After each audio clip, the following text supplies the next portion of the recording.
Hello दोस्तों, स्वागत है आप सभी का एक बार फिर से आपके अपने YouTube चैनल पर। मैं विशाल पराशर आपको करा रहा हूँ क्लास 11th का सिलेबस। पिछली वाली वीडियोस में हमारा फर्स्ट और सेकंड चैप्टर कंप्लीट हो चुका है। आज की वीडियो में हम स्टार्ट करेंगे चैप्टर थर्ड, जिसका नाम है ट्रिग्नोमेट्रिक फंक्शंस। ठीक है, तो ट्रिग्नोमेट्री का सबसे पहले हम क्या करेंगे, इंट्रोडक्शन करेंगे। तो 10th क्लास में हम ट्रिग्नोमेट्री पढ़ चुके हैं, वहाँ पे था हमारा बेसिक। अभी हम इससे थोड़ा सा एडवांस पढ़ेंगे। सबसे पहले हमें दे रखा है the word trigonometry is derived from Greek words trigon and metron. जो ट्रिग्नोमेट्री वर्ड है वो हमारा ग्रीक लैंग्वेज से आया है। ठीक है, जो मिलके बनता है ट्रिगोन और मेट्रोन वर्ड से, जिनका मतलब होता है measuring the sides of a triangle. यानी ट्रिग्नोमेट्री में हम क्या पढ़ते हैं मोस्टली, वहां पर मेन चीज जो हमें पढ़नी है वो पढ़ना है हमें ट्राइंगल के साइड्स का मेजर। ठीक है, अगला पॉइंट आता है हमारा एंगल। अब एंगल क्या होता है? Angle is a measure of rotation of a given रे।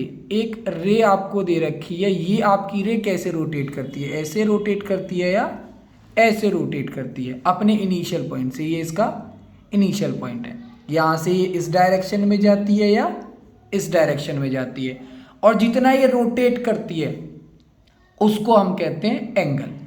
जो ओरिजिनल रे है वो हमारी होती है इनिशियल साइड, और जहाँ पे ये पहुंची रोटेट होके, मान लो यहाँ पहुंची, यहाँ पहुंची या यहाँ पहुंची, जहाँ पे भी पहुंची उसको हम क्या कहते हैं, इसकी फाइनल पोजीशन कहते हैं। ठीक है, और रोटेशन के बाद जो ये डिस्टेंस टोटल ट्रेवल करती है इनिशियल पॉइंट से, उसको हम क्या कहते हैं, एंगल कहते हैं। और इस वाले पॉइंट को हम क्या कहते हैं, वर्टेक्स कहते हैं। ठीक है, अब बात करते हैं हम डायरेक्शन की। जैसे मैंने भी बताया, ऊपर जाए या नीचे जाए, कैसे भी जाए, अगर हमारे direction of rotation anti clockwise जाता है, यानी उल्टा, इस वाली डायरेक्शन में। ठीक है, ठीक है, इस डायरेक्शन में तो क्लॉकवाइज है, घड़ी ऐसे राउंड राउंड घूमती है ना, सॉरी ये वाला आएगा। एंटी क्लॉकवाइज ऐसे जाता है तो एंगल को हम क्या कहते हैं, पॉजिटिव कहते हैं। और अगर जाता है क्लॉकवाइज यानी घड़ी की डायरेक्शन में, तो वो कैसा होता है, हमारा नेगेटिव होता है। ये हमारा वर्टेक्स हो गया, ये हमारी इनिशियल साइड है, और ये हमारी टर्मिनल साइड है या फाइनल पोजीशन है। ठीक है, डिग्री मेजर, एंगल को नापने के लिए हमारे पास दो तरीके होते हैं, एक डिग्री और दूसरा होता है हमारे पास रेडियन। ठीक है, डिग्री की बात करें, if a rotation from the initial side, ये इनिशियल साइड है, to the terminal side is 1/360 of a revolution. हम जानते हैं कि एक रेवोल्यूशन जो होता है वो कितने डिग्री का होता है, 360 डिग्री का होता है। ठीक है, तो वहाँ पे जितना ये ट्रेवल करेगा, इसमें जितना इसमें ट्रेवल करेगा वो हमारा क्या हो जाएगा, डिग्री मेजर हो जाएगा। और उसको हम कैसे लिखते हैं, ऐसे लिखते हैं, a degree is derived into 60 minutes. अब हम डिग्री के पार्ट्स करें तो वो किस में जाएगा, 60 मिनट्स में जाएंगे। और 60 मिनट में जब 1 मिनट को अगर हम डिवाइड करेंगे तो वो किस में जाएगा, 60 सेकेंड्स में जाएगा। ठीक है, तो एक डिग्री जो होता है वो हमारा होता है 60 मिनट के बराबर, जिसको हम ऐसे रिप्रेजेंट करते हैं। और 1 मिनट होता है हमारा 60 सेकेंड्स के बराबर, जिसको हम ऐसे रिप्रेजेंट करते हैं। ठीक है, एंगल मेजर करने का दूसरा तरीका होता है हमारे पास रेडियन मेनर या रेडियन मेजर। ठीक है, रेडियन मेजर में क्या होता है, there is another unit for measurement of an angle called the radian measure. ठीक है, angle subtended by the centre by an arc of length 1 unit. ठीक है, ये यहाँ से कैसे मेजर करता है, angle subtended by the centre, centre से एक एंगल बना और उसने कितना आर्क कवर किया, तो जो आर्क की लेंथ है 1 unit in a circle is said to measure of 1 radian. ठीक है, वहाँ पे हम कैसे मेजर कर रहे थे, वहाँ पे हम 360 का पार्ट कर रहे थे। ठीक है, यहाँ पे कैसे मेजर कर रहे हैं, आर्क से मेजर कर रहे हैं। ठीक है, यानी सेंटर से कितना हमने उसको मूव कराया, जो हमारा उसने कितना आर्क ऑफ लेंथ कंप्लीट किया है।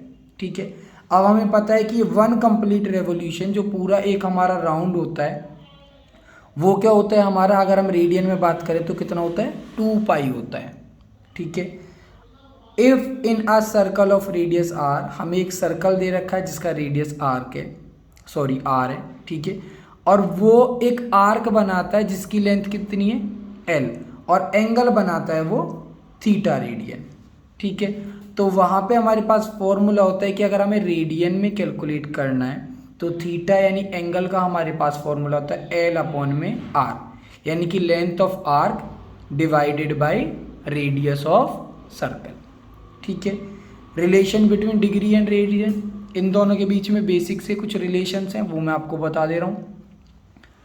2 पाई जो होता है वो हमारा बराबर होता है 360 डिग्री के, या हम इसको कह सकते हैं कि पाई बराबर होता है 180 डिग्री के। 1 रेडियन को अगर हम चेंज करना चाहें डिग्री में तो वो होता है हमारा 180 बाई पाई, जिसकी वैल्यू होती है हमारे पास 57 डिग्री और 16 मिनट्स अप्रॉक्स में। 1 डिग्री वाले केस में होता है हमारे पास पाई बाई 180, जिसकी हमारी रेडियन में अप्रॉक्स वैल्यू आती है 0.01746। ठीक है। डिग्री और रेडियन के कुछ यहाँ पे आपको रिलेशन दे रखे हैं। जो 30 डिग्री होता है वो आपका बराबर होता है पाई बाई 6 के, 45 डिग्री बराबर होता है पाई बाई 4 के, 60 डिग्री पाई बाई 3 के। तो सिंपल सा हमारे पास है कि 60 डिग्री मतलब पाई बाई 3। पाई की वैल्यू कितनी होती है 180 डिग्री होती है, 180 को 3 से डिवाइड किया तो कितना आ गया 60 डिग्री आ गया। इसी टाइप से 90 डिग्री बराबर हो जाएगा पाई बाई 2 के, 180 हमारा पाई के बराबर होता है, 270 डिग्री 3 पाई बाई 2 के बराबर होता है और 360 डिग्री हमारा 2 पाई के बराबर होता है। चेंज करने के लिए हमारे पास फॉर्मूला होता है रेडियन को अगर हमें चेंज करना है, ठीक है, तो रेडियन में चेंज करने के लिए पाई बाई 180 और जो डिग्री में हमें वैल्यू दे रखी है उससे कर देंगे इसको मल्टीप्लाई। रेडियन में दे रखा है, डिग्री में चेंज करना है तो 180 बाई पाई से मल्टीप्लाई कर देंगे। ठीक है।